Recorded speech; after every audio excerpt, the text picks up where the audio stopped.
Democrats stumble in race for Senate. Democrats are stumbling out of the gate ahead of the Senate elections in 2026, with early retirement stacking the odds against them in the battle for a majority they lost in November's elections. New Hampshire Senator Jeanne Shaheen on Wednesday became the third Democratic incumbent to announce she would not seek re-election in 2026, following Minnesota Senator Tina Smith and Michigan Senator Gary Peters. Democrats could hold the Senate seats in all three states in 2026, as the party out of the White House historically gained ground in the first midterm election of a president's term. But it will certainly be more of an uphill climb without the three incumbents. Democrats also lost a major recruit for the Michigan race when former Transportation Secretary Pete Buttigieg said he would not run for the Senate. The end result is a map Republicans see as ripe with opportunities, and one where Democrats will be playing some defense. In addition to defending seats in Michigan, Minnesota, and New Hampshire, Democrats will be hoping that Senator Jon Ossoff can win a second term in Georgia, a state President Trump won in 2024. Democratic strategists are acknowledging the hurdles, while noting that the midterm history is on their side. They are hopeful they can go on offense in Maine, a state President Biden won in 2024 where GOP Senator Susan Collins faces re-election, and North Carolina, where GOP Senator Thom Tillis is seen as vulnerable. And they also think that political fortunes will turn on the GOP and Trump. Jim Demers, a New Hampshire lobbyist and Democratic strategist, said the 2026 Senate map looked like it could be challenging for his party while adding, many Republican seats could end up really being in play, because I think voters are starting to get really concerned about what President Trump and Elon Musk are doing. I think there's a real concern that a lot of voters have that congressional Republicans are just simply rolling over and doing whatever Trump wants without even asking any questions, he explained. And I think if that continues, this whole map could look totally different in a few months. In New Hampshire, the GOP is hopeful that former Governor Chris Sununu could get into the race.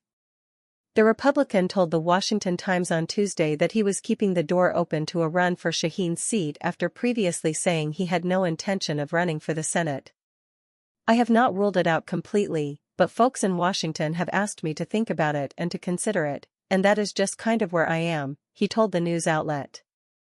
Other Republicans who could join the race could include former Trump ambassador and Massachusetts Senator Scott Brown, who tried to make a Senate run in neighboring New Hampshire in 2014 and lost. Brown told The Hill last week that he is thinking about running for the seat.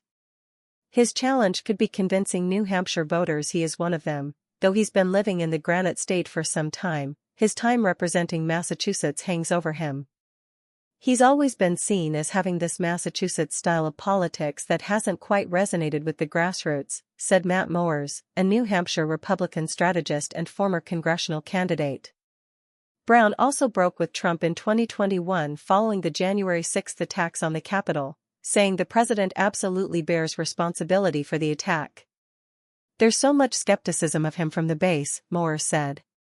A source familiar confirmed to The Hill that Mowers himself has also received outreach about running on the Republican side to fill Shaheen's seat. Representatives Chris Pappas, Democrat New Hampshire, and Maggie Goodlander, Democrat New Hampshire, are both considering Senate bids, according to sources who spoke to The Hill. Former Representative Annie Kuster, Democrat New Hampshire, told Axios she would consider a run if Pappas doesn't end up entering the race. In Michigan, Democrats are brushing off Buttigieg's decision, arguing it won't be a huge impediment to holding the seat. Buttigieg himself has noted that he hasn't lived in the state for that long, and his decision to sit out this cycle was widely seen as one made with an eye toward the presidential election in 2028. No, we have a very deep bench in Michigan, a lot of folks who will make outstanding senators, Peters told The Hill on Thursday. I think, in New Hampshire, there's a good Democratic bench there as well, and there's one in Minnesota. So I'm confident we're going to win all of these states, he continued.